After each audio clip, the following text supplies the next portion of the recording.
Bien. Bueno, pues se abre la sesión. Buenos días, señorías. Ruego a los portavoces comuniquen si hay sustituciones en sus grupos. Grupo Parlamentario Ciudadanos.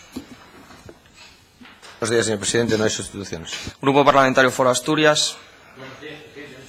Grupo Parlamentario Izquierda Unida. Buenos días, presidente. No hay sustituciones. Grupo Parlamentario Podemos Asturias. Buenos días, presidente. No hay sustituciones. Grupo Parlamentario Popular. Presidente, no hay sustituciones. Y Grupo Parlamentario Socialista. Buenos días, presidente. Tampoco hay sustituciones. Muchas gracias. De acuerdo con el calendario aprobado por la comisión y señalado por su mesa, ha sido citado para las 10 horas don Gustavo Gonzalo Martínez, ex jefe del Servicio de Telecomunicaciones. Llámese al compareciente, por favor.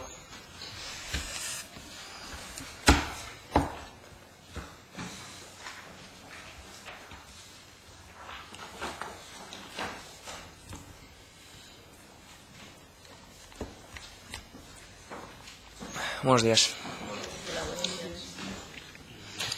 Se hace constar que el compareciente está presente y, de conformidad con el artículo 74 del Reglamento de la Junta General y con la resolución del presidente de la Cámara de 20 de octubre de 1998 sobre comparecencias ante las comisiones de investigación, se procederá a dar lectura al compareciente de sus derechos y eventuales responsabilidades, salvo que el compareciente renuncie a la lectura. ¿Renuncia a la lectura? No.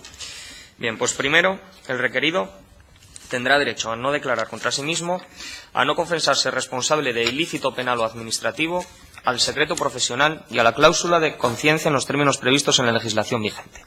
Segundo, si durante la celebración de la comparecencia el compareciente entendiera que se está vulnerando cualquiera de sus derechos constitucionales, solicitará la intervención de la mesa de la comisión para su garantía, con expresa indicación del derecho que considere vulnerado y de la causa de la presunta vulneración, resolviendo la mesa al respecto.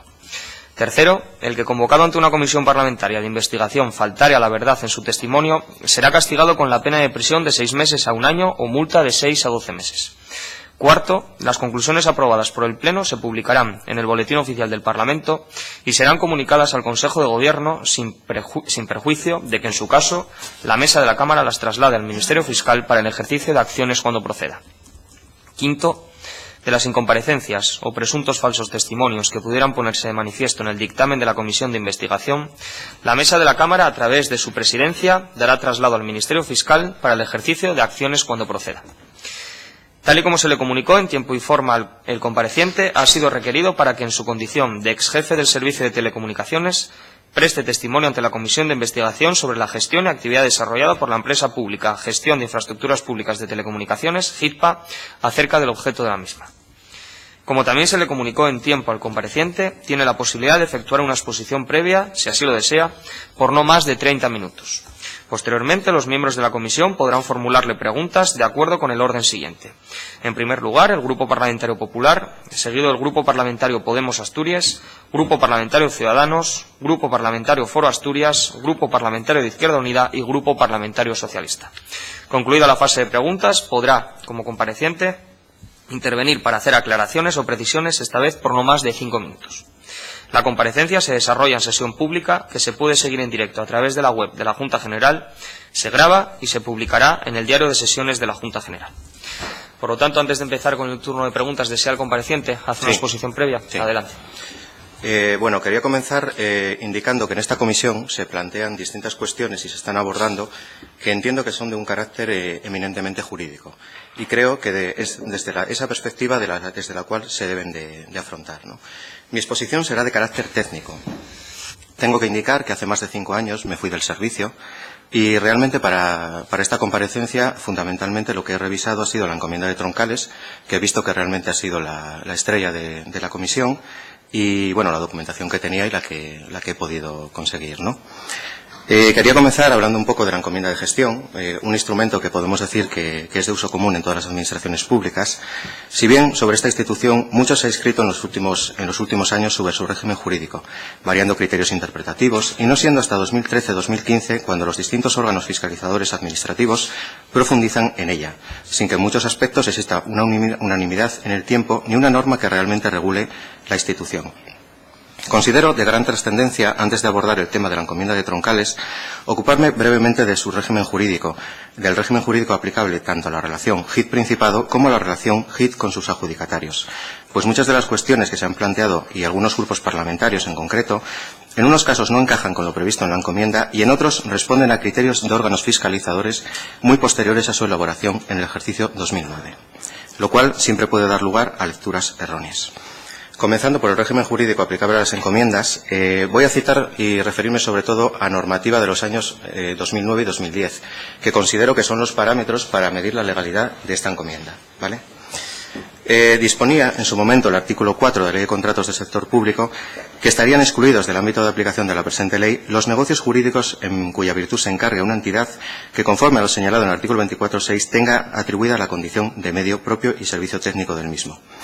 A continuación, indica el mismo artículo que los contratos que deben celebrarse por las entidades que tengan la consideración de medio propio y servicio técnico para la realización de las prestaciones objeto del encargo quedarán sometidos a esta ley en los términos que sean procedentes de acuerdo con la naturaleza de la entidad. Hay quien en esta comisión ha considerado opaco el uso de este recurso, por cuanto el JIT actúa sometido a derecho privado, lo cual no es más que una opinión respetable, pero que no convierte a este sistema de gestión en ilegal. Cuando la Administración utiliza sus medios propios para la obtención de prestaciones que constituyen el objeto de los contratos públicos, dicha actuación no reviste la naturaleza jurídica de un contrato, sino que supone una operación interna en el marco de las normas y régimen de funcionamiento del organismo público correspondiente. El reciente informe de fiscalización excepcional del JIT 2006-2013 de la Sindicatura de Cuentas se manifiesta en este sentido. En este contexto hay que indicar que el régimen jurídico aplicable a las encomiendas vendrá dado por lo expresamente establecido en el instrumento sobre el que se articule.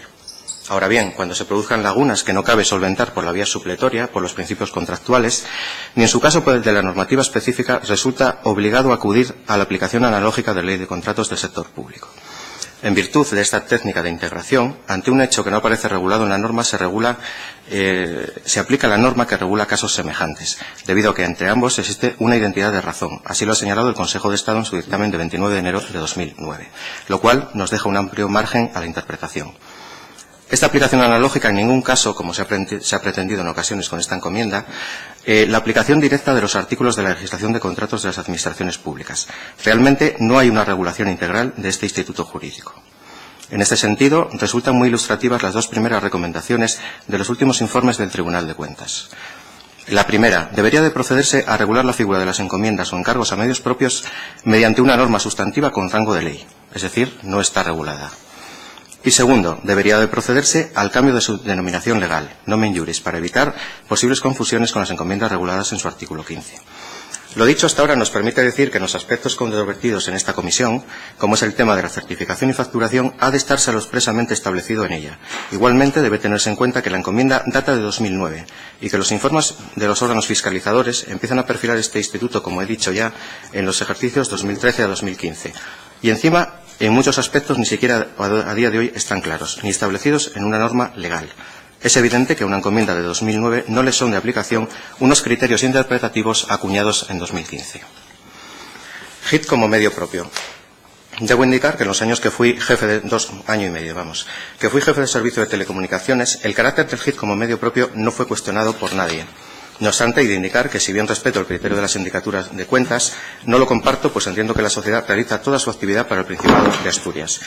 No me voy a extender más en este punto, ya conocido por todos ustedes. Relación JIT-adjudicatarios. Supuestas dobles certificaciones. JITPAD se configura como un poder adjudicador no administración, cuyos contratos son legalmente y por definición, conforme a lo establecido en la Ley de Contratos del Sector Público, y actualmente el texto refundido, contratos privados, hecho ya refrendado por el propio JITPAD, por el Tribunal Supremo en la sentencia relativa al caso 6 Astra, que creo que ya se ha debatido en esta comisión. Por tanto, su preparación estaba regulada en aquella época por lo establecido en el artículo 175 de la ley, estando sometida su ejecución al derecho privado. En esta comisión se ha planteado un asunto de una supuesta doble certificación en relación con la troncal del Occidente. En su momento no conocía este hecho ni tenía por qué haberlo conocido. Pero a raíz de lo debatido en esta comisión me gustaría hacer unas precisiones jurídicas. El pliego de cláusulas administrativas particulares, rector de la asistencia técnica, en su cláusula 5, bajo la rúbrica plazos de ejecución, recoge los contratos y sus duraciones, los contratos que debe revisar la adjudicataria. y expresamente recoge la duración íntegra del contrato relativo a las troncales, tanto occidental como oriental. La asistencia expresamente recoge: la asistencia técnica prestará sus servicios desde la fecha de la orden de inicio posterior a la firma del contrato y durante el tiempo que duren los contratos con los adjudicatarios indicados en el punto 2 del pliego de prescripciones técnicas. A continuación, el pliego determina la duración de los contratos, señalando la fecha de las órdenes de inicio. Expresamente para este contrato se recoge la fecha 20 de octubre de 2009.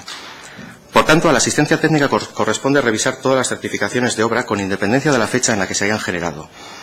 Igualmente recoge el pliego de prescripciones técnicas en dos cláusulas, 3.1.2 y la 3.5, la obligación de la asistencia técnica de revisar las mediciones de obra y comprobar las propuestas de certificación antes de la firma del director de obra.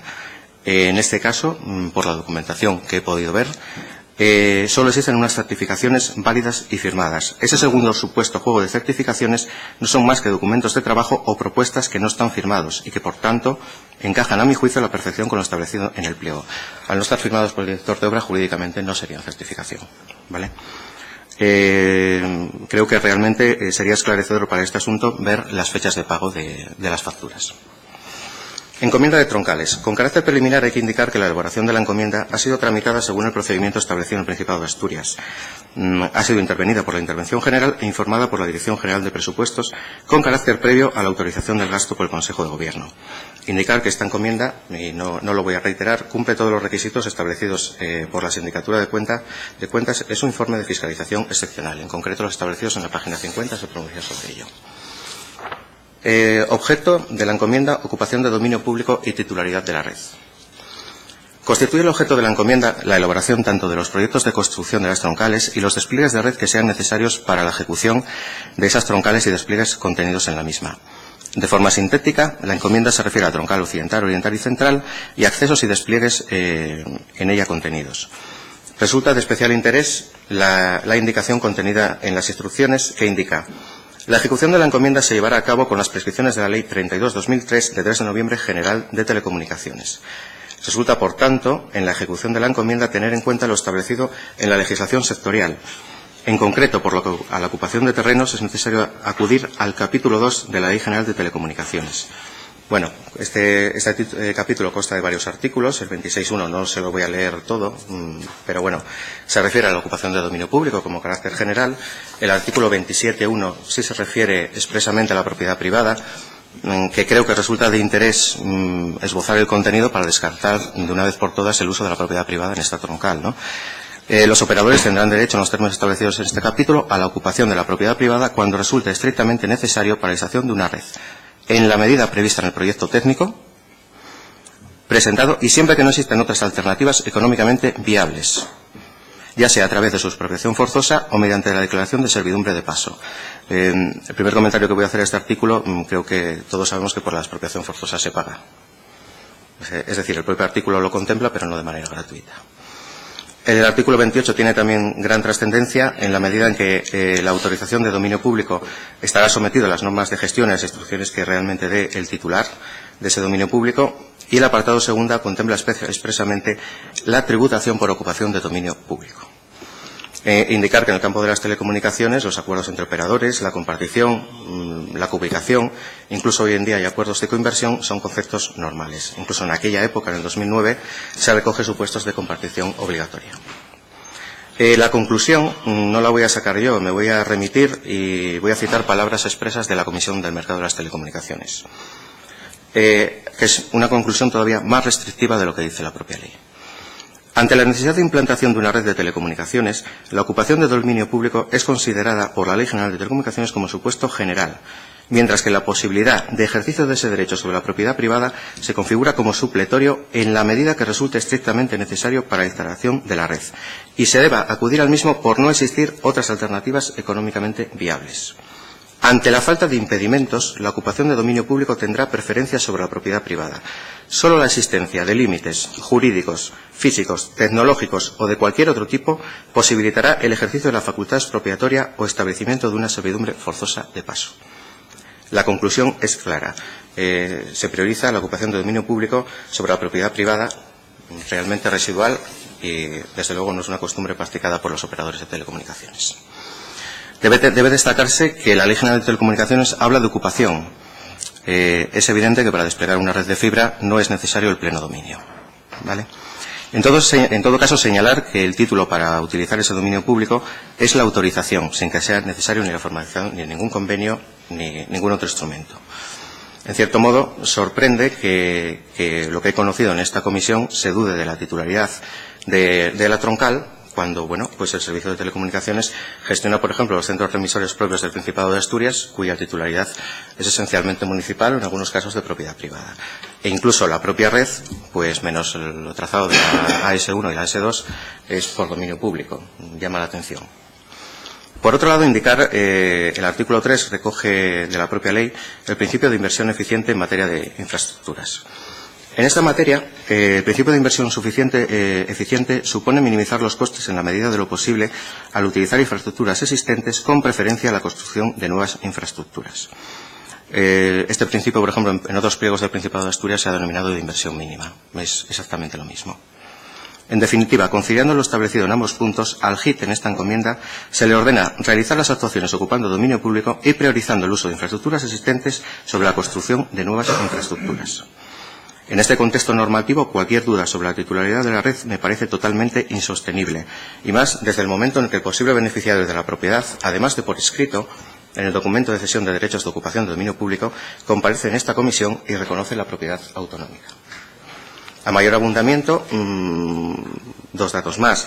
La encomienda en ningún momento exige que se usen infraestructuras propias del Principado de Asturias, solo hace referencia a los que ya he comentado, e incluso entre las tarifas aparece una por el uso de infraestructura existente.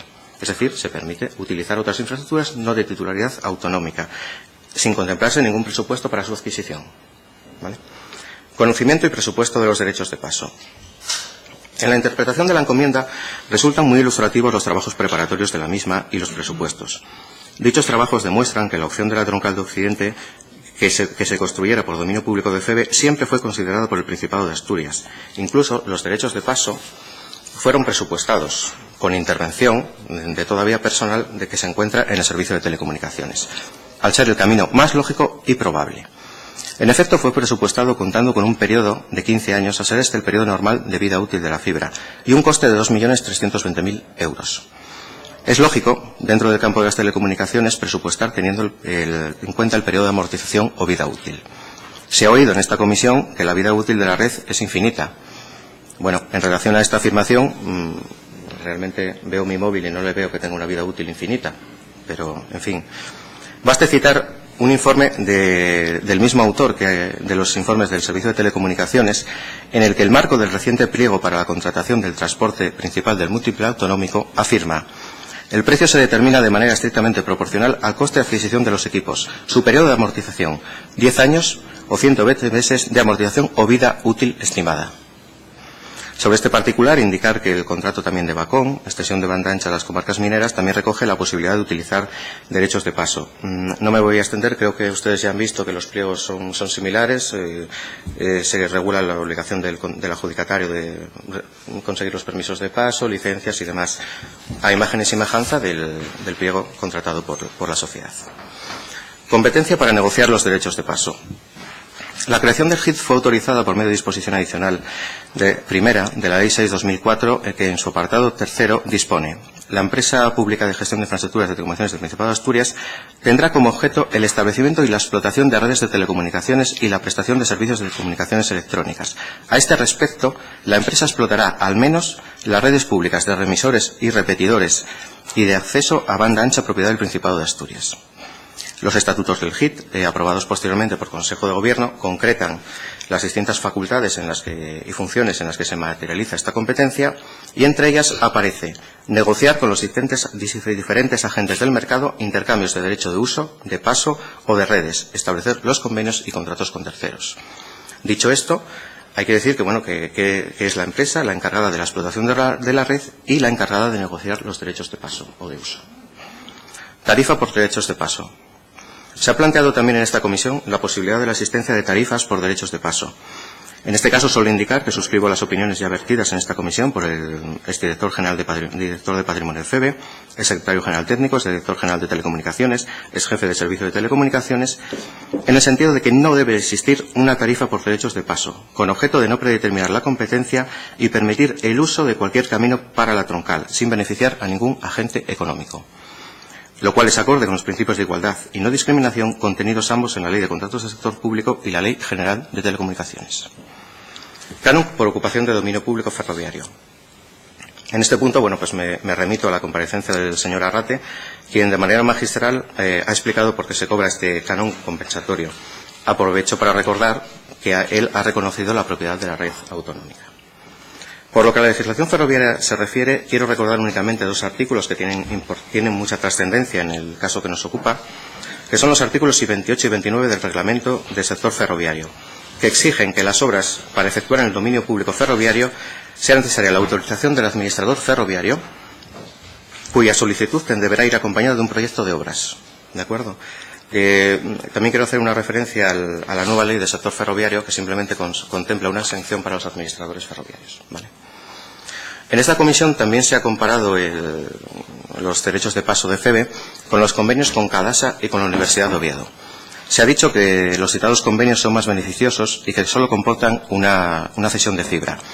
Una simple lectura a primera vista nos permite comprobar que no es así. ¿De acuerdo? Cadasa, en efecto, contempla la cesión de fibra. Yo no sé si son 16 fibras, vamos, no tengo el dato actualmente.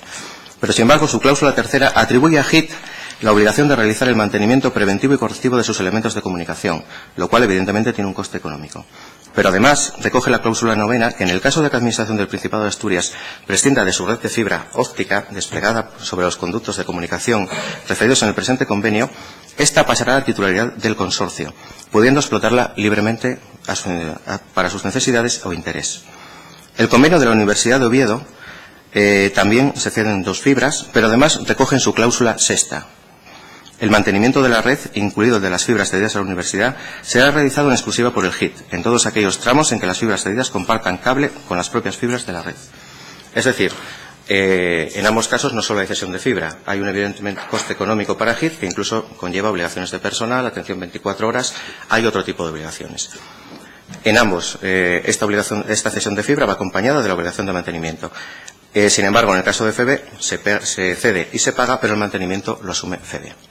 Bueno, hoy en día ya no es FEBE. Control de la ejecución. En esta encomienda se ha dicho, y se ha dado por supuesto, que no hay informes de seguimiento en la fibra desde el año 2013. Esto en ningún caso supone que las obras no estuvieran controladas y que no se hiciera un seguimiento de las mismas.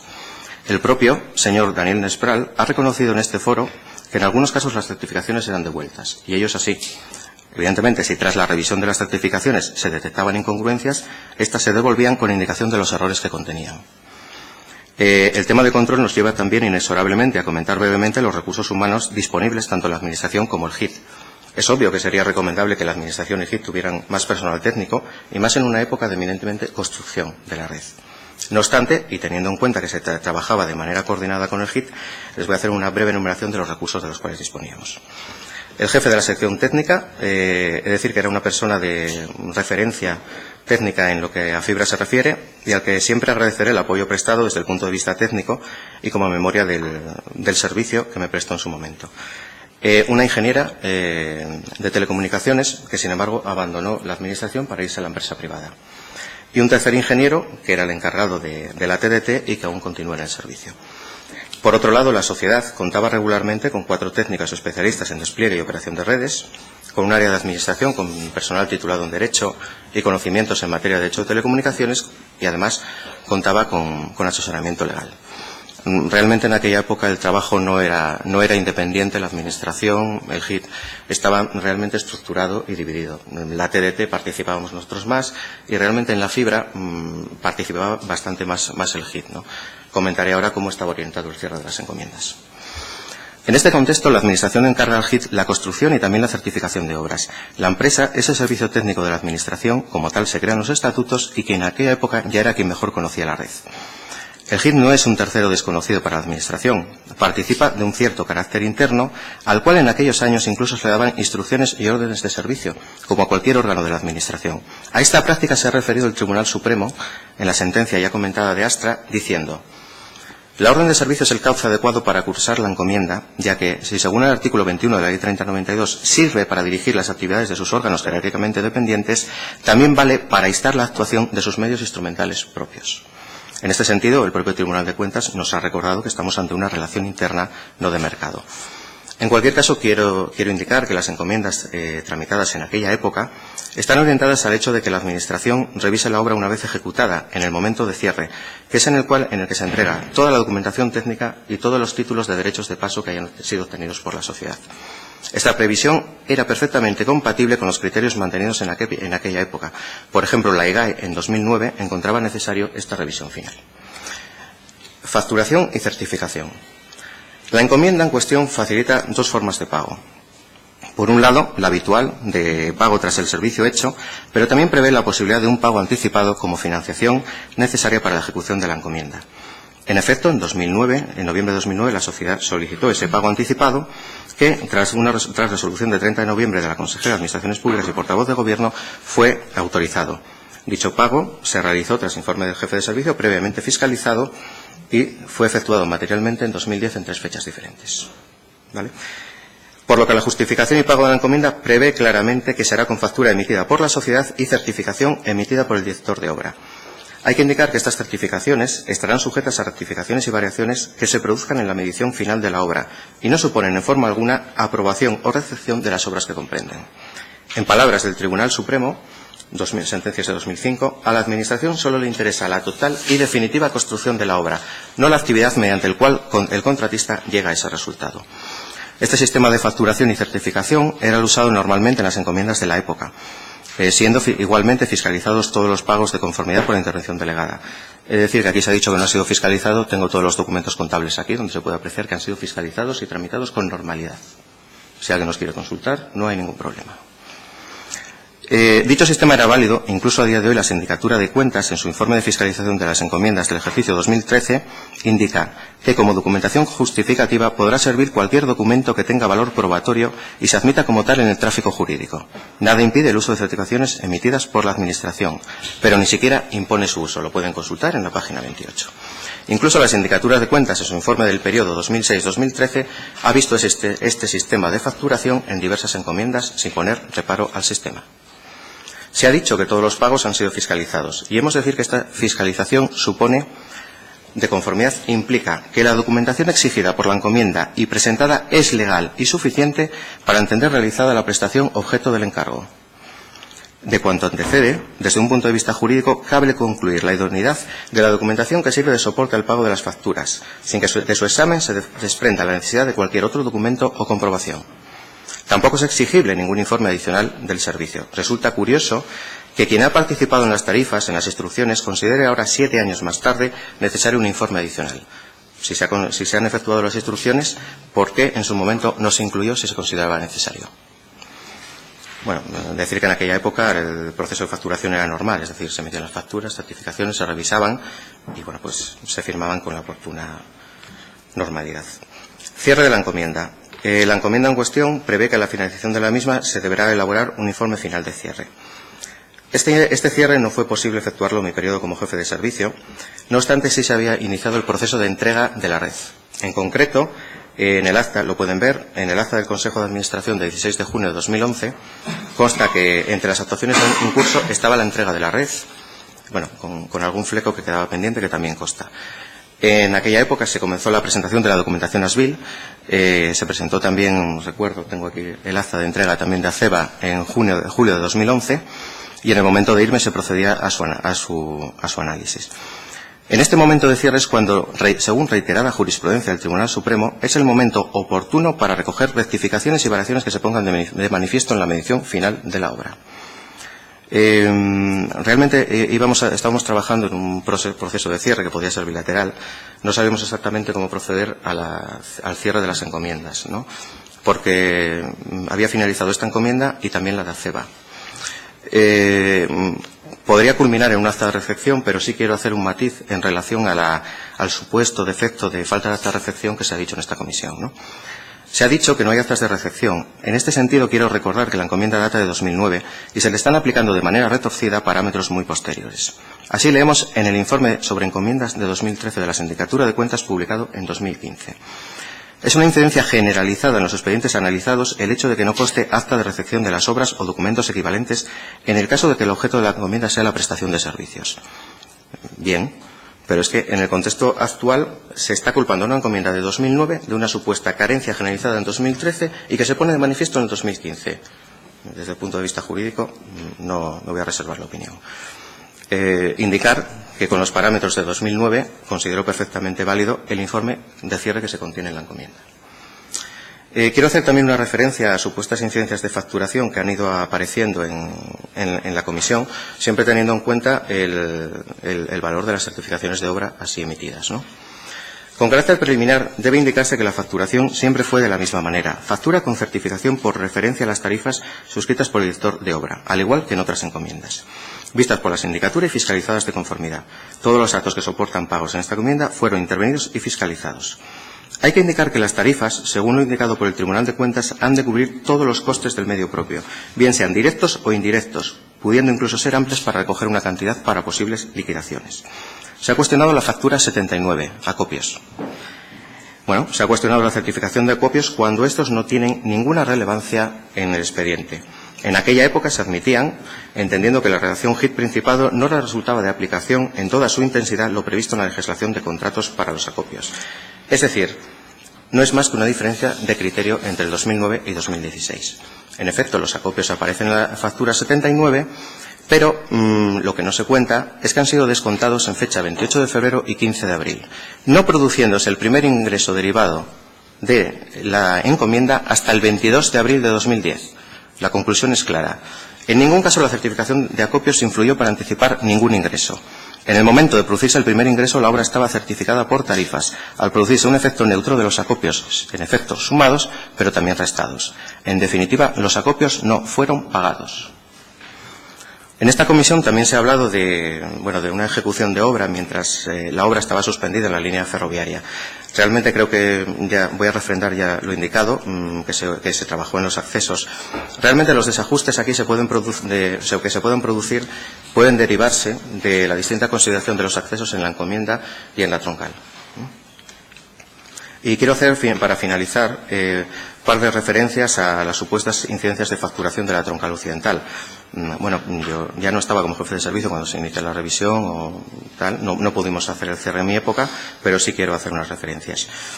Quiero decir que, que en el primero de los casos, por lo que he escuchado, el kilometraje excesivo se refiere en concreto a obra realmente ejecutada, refiriéndose las certificaciones a 2 cables efectivamente instalados. Creo que eso ya ha quedado claro por las auditorías. Me estoy refiriendo a la relación HIT-Principado, no HIT al exterior, adjudicatarios, ¿de acuerdo? En el tiempo que fui jefe de servicio nunca conocí ninguna irregularidad. De hecho, la decisión de aplicar estas tarifas de febrero de 2009 fue anterior a mi llegada. Por lo que se refiere a las certificaciones, he de hacer unas puntualizaciones. Si bien desde el momento en que la encomienda ha sido cerrada, no voy a entrar en ninguna cifra ni medición, pues no me consta ninguna medición final de la obra. Respecto al criterio kilómetros de proyecto, realmente no entiendo la relevancia ni la polémica en cuanto a la repercusión del coste del proyecto de HITPA al Principado de Asturias. El coste del proyecto fue para HITPA superior al coste repercutido al Principado, por lo que desde este punto de vista debería ser un aspecto a tener en cuenta en el cierre de la encomienda. Hemos visto que el Tribunal de Cuentas considera que debe de financiarse todos los costes directos e indirectos de la sociedad.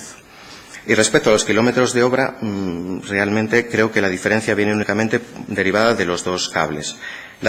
Un examen de las tarifas aplicables a esta encomienda, que eran genéricas y como tal fueron tratadas en su momento, válidas según criterio técnico para certificar cualquier obra, mencionan un único cable. Así, con carácter general, lo que ocurrió aquí es que el primer cable se certificó aplicando kilómetros de nueva construcción y el segundo canalización existente. Realmente hay 2 cables. La situación, entiendo que pueda ser por eso, es muy sencilla. Por cada 100 kilómetros de trazado hay 200 de cable. ¿De acuerdo? Y finalmente, una referencia a la troncal oriental y central. Yo realmente en aquella época lo que me constaba es que había quedado kilómetros de obra sin certificar. Si hay un error en los kilómetros de proyecto, entiendo que será un error porque no tiene ningún sentido facturar kilómetros de proyecto y dejar obras sin certificar. Realmente me parece un sinsentido.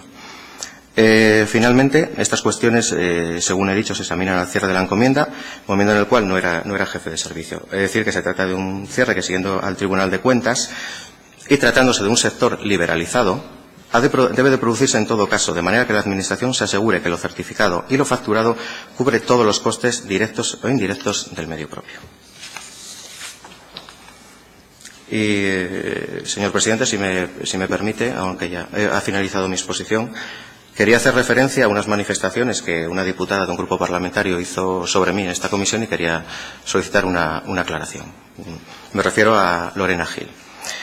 En fecha 26 de octubre, Lorena Gil, interrogando a José Alberto Pérez Cueto en calidad de exconsejero de Administración de HITPA, tras una introducción en la que manifiesta que inevitablemente tiene que relacionar este caso con el conocido como caso Marea y solicita compararlo, dice textualmente: dos de los servicios que dependían jerárquicamente de usted, por un lado tenemos a Marta Renedo como jefa de servicio de procesos administrativos y a Gustavo González Martínez como jefe de servicio de telecomunicaciones, no de telecomunicaciones y la sociedad de la información, quien tramitaba la encomienda de gestión a HITPA y conformó todas las facturas sin ningún informe técnico que las avalase, han acabado judicializados.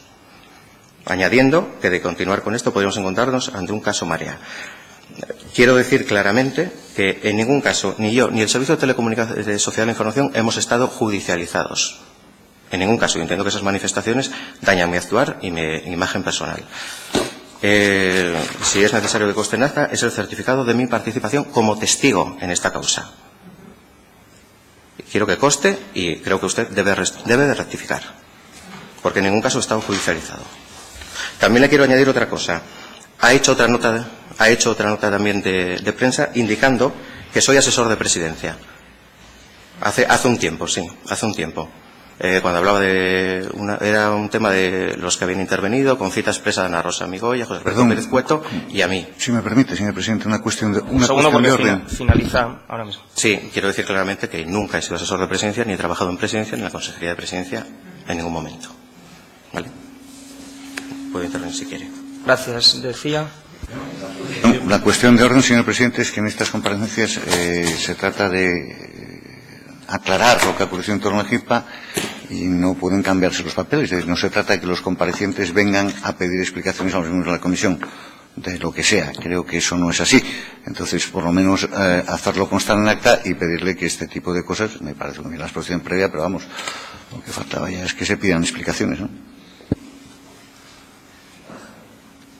Bien, queda así recogida. Ha finalizado ya la exposición previa. Pasamos ya al turno de preguntas y tendrá oportunidad de dialogar con el resto. No voy a responder. Es decir, si yo llego aquí, se puede decir cualquier cosa. Si me permite, yo no puedo. Si me permite acabar por lo menos mi argumento, si me permite. No lo entiendo. Si me permite acabar mi argumento, a lo mejor nos entendemos mejor. Lo que quiero decir es que usted ha tenido su turno para hacer su exposición previa, la ha expresado libremente en el tiempo que habíamos acordado y ahora pasamos al turno de preguntas y ahí tendrá la oportunidad de establecer un diálogo con los distintos portavoces y aclarar las cuestiones que ellos le soliciten y pregunten por el motivo de la comparecencia y usted matizar las afirmaciones que aquí se hagan con total libertad. No, mira, yo y por lo tanto, si me permite finalizar, pasamos al turno de preguntas, que en primer lugar tiene la palabra el Grupo Parlamentario Popular, e insisto, ellos le harán la pregunta y usted contestará y matizará, como es lógico, lo que estime oportuno y conveniente. Así que, si me permite, le doy la palabra al portavoz del Grupo Parlamentario Popular y comenzamos con el turno de preguntas.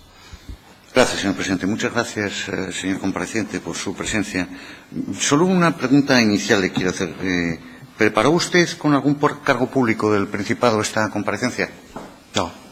¿No la preparó con nadie? No. Es decir, el documento y los datos que usted trae, ¿los preparó usted directamente? Sí, pero vamos a ver, tengo bastante documentación de este expediente. Yo habitualmente trabajo con muchos documentos en PDF, lo cual me permite conservar documentación. A ver, y esto lleva 2 años de vida. Es evidente que hay gente que evidentemente me ha llamado para darme explicaciones o para contarme cosas. Soy funcionario y evidentemente dentro de la Administración también conozco detalles e información. Pero si su pregunta es, ¿usted ha preparado esto con nadie? No, por desgracia ya he comparecido en varios sitios y ya puedo hacerlo solito. No, o sea, vamos, que, pues no, yo le preguntaba porque vino usted con mucha documentación, incluso que ni ha aparecido en esta comisión. Usted ha hecho una referencia, por ejemplo, permítame hacerle la pregunta. Sí, claro. Si puedo, si me permite. Pueden hacer lo que quieran, por lo que veo. Le pediría al señor compareciente que se tranquilice.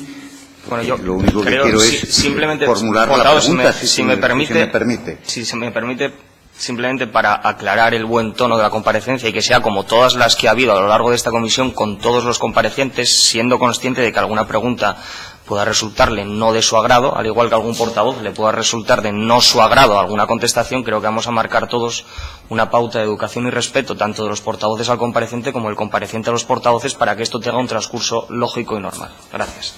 Mire, es que, permítame que le diga, ha hecho usted referencia a documentación como vista por esta comisión que ni se ha visto. Es decir, es que me llama la atención. No, mire, vamos a ver, señor presidente, usted, dígame usted cuándo hemos visto aquí una resolución del Tribunal de Cuentas, hombre.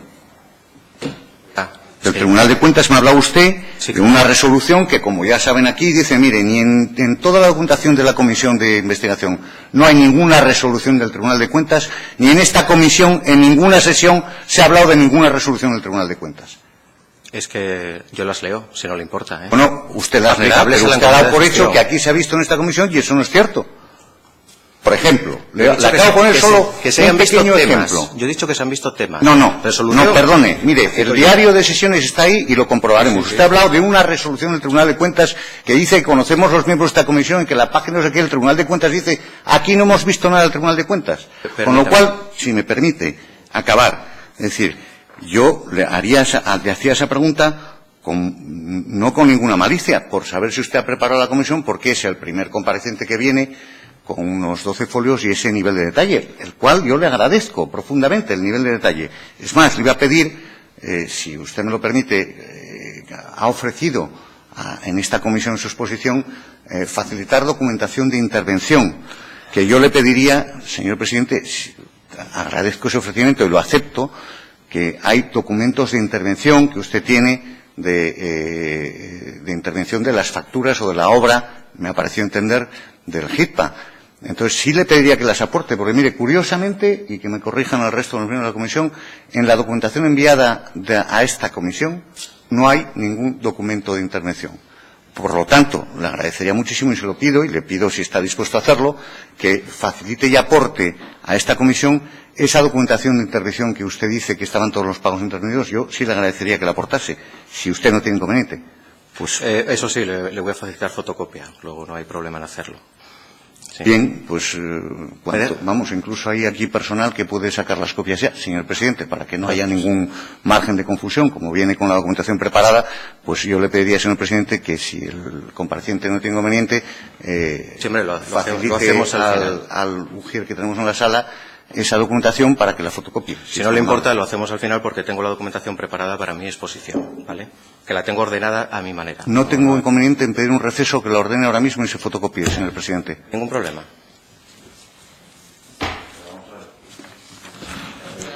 Vamos por una cuestión. Una cuestión. Voy a aclarar este punto para que no se enroque la comisión, el transcurso de la comisión, y siga como fue el cauce de las demás. Acaba de constar en acta que el señor compareciente va a facilitar una copia de esa documentación, por lo tanto, cuando acabe la comparecencia, por favor, y antes, para que siga continuando en el ritmo lógico, se haga esa copia que consta en acta de que se facilitará al portavoz del Grupo Popular y a algún otro portavoz que así lo a los grupos, si es posible. Bueno, yo creo que por facilitar, que se facilite a todos los grupos y así podemos transcurrir.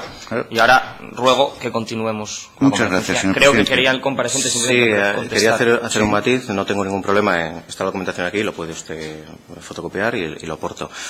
Pero me gustaría explicarle que esta documentación, con el acceso a una oficina presupuestaria, alguien que tenga acceso de Asturcom, se imprime y se saca.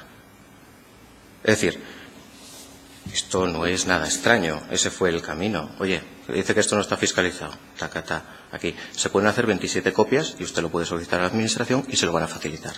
En todo caso, se lo voy a dar yo. Yo no sé, ¿usted representa a la Administración aquí?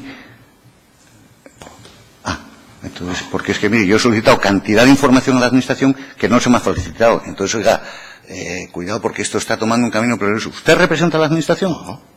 Yo aquí vengo representándome a mí mismo. Vale, entonces no sé por qué me dice eso de Asturcón y de que lo pide. Hombre, que le quiero decir que esto se lo han podido facilitar la Administración. Pues mire, no me lo ha facilitado la Administración. Yo ahí ya no sé ni lo que ha pedido usted ni lo que le han facilitado. Ya. Mire, no le parezca mal, porque he visto antes un rifirrafe y no sé de a qué se refiere, pero yo he coincidido, creo recordar que he coincidido con usted en el caso Marea, en la comisión del caso Marea. Es decir, yo no sé. Cierto, ¿no? Sí.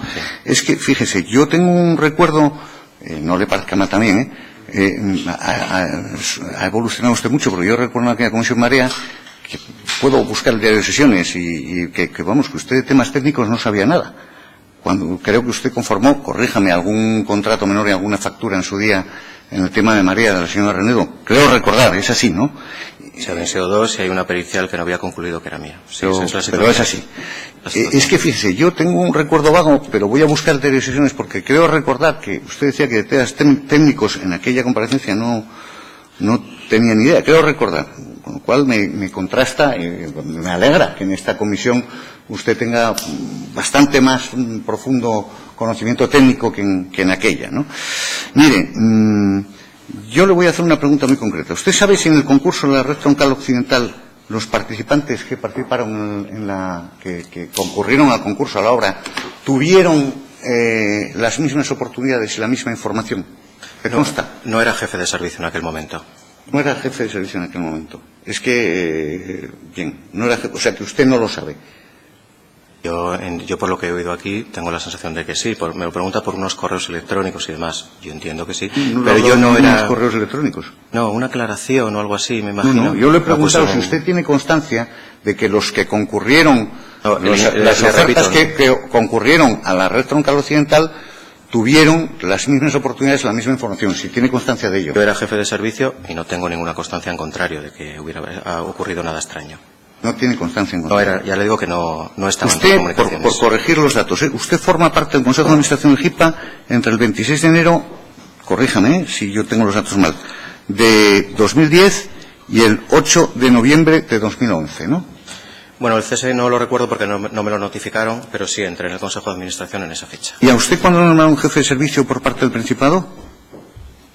27 de diciembre del 12, de 2009.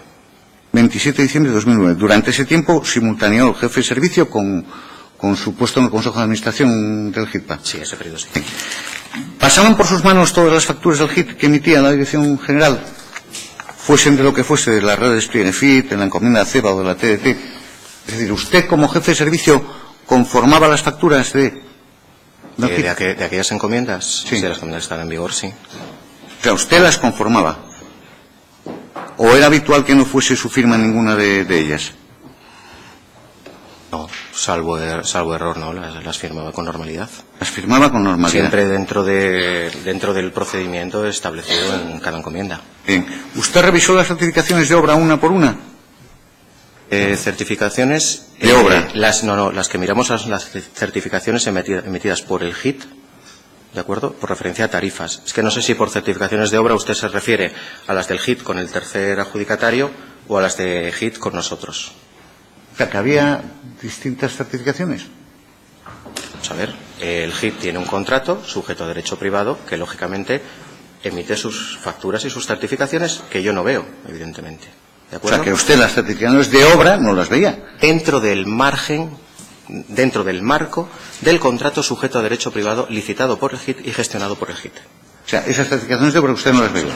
Usted le llegaba lo que le mandaba al GIT y... No, el GIT, lógicamente el director de obra emite una factura con su certificación, que es lo que, como he dicho en la exposición, exige la encomienda.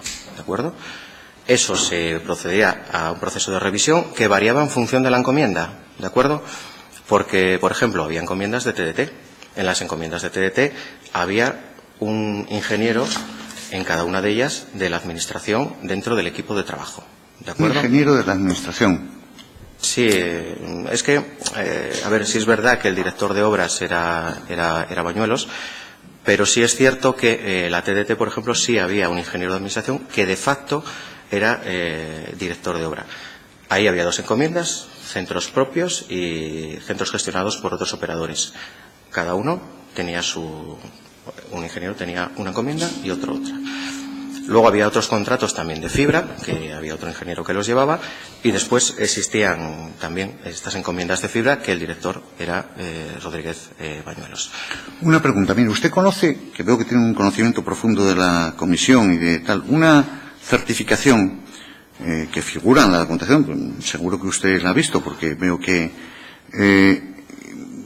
facturaba por concepto de otros 1.223.887,53 euros. No es el concepto de otros, es la factura a la que me he referido en mi exposición previa, sí, como acopios, sí, expresamente que son unidad por materiales acopiados y demás, y que, como he dicho, no tiene ninguna relevancia porque nunca fue pagada.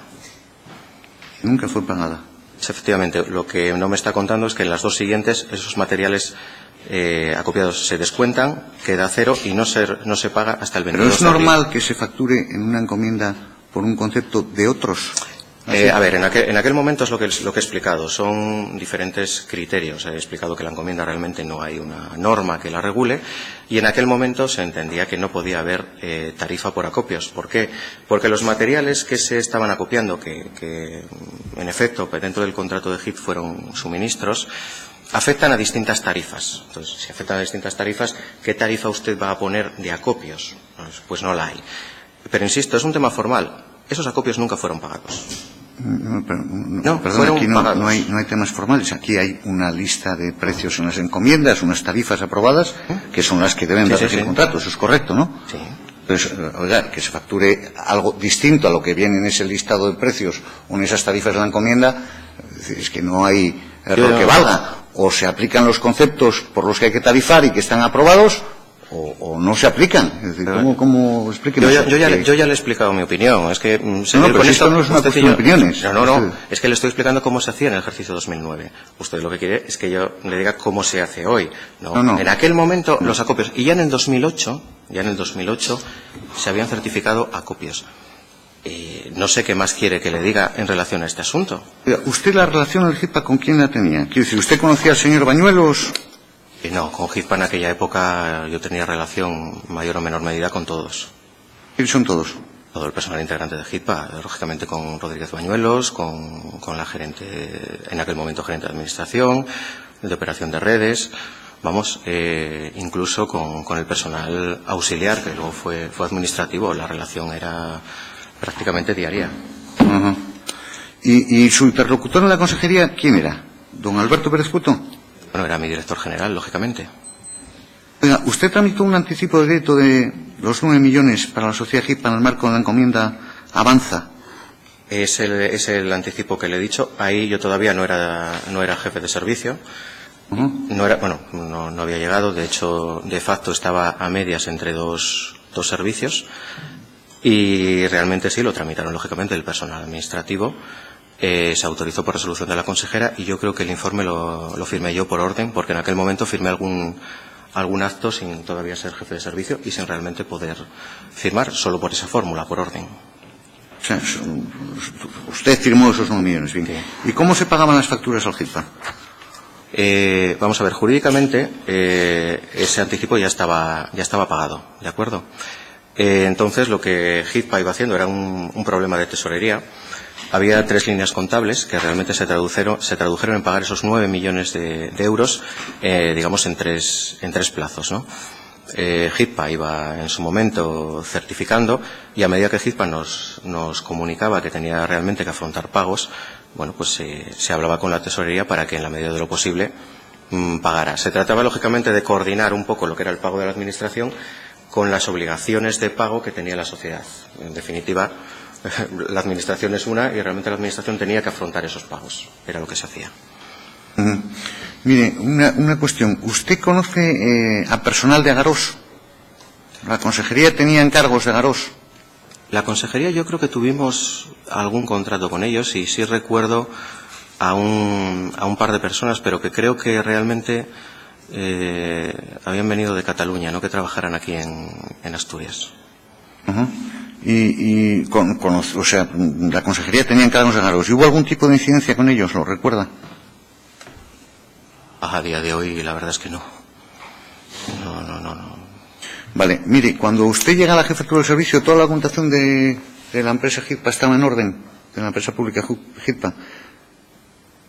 No sé a qué se refiere. Es decir, cuando usted asume la jefatura del servicio, supongo que encontraría en aquellos tiempos y en las fechas que hemos hablado, pues la documentación que obraba en el Principado del Hitpa, ¿no? Encomiendas, informes. Antes, por ejemplo, Sí. me ha hablado muy detalladamente, por ejemplo, de los planos SPULT, que a mí me costó entender lo que era, ¿no? La Hablé documentación detalladamente de SPULT, que las mencionó en su intervención que estaba correcta y demás. No dije que estaba correcta. Dije que se había iniciado el proceso de entrega. Porque yo luego fui cesado y no sé el resultado de lo que se vio.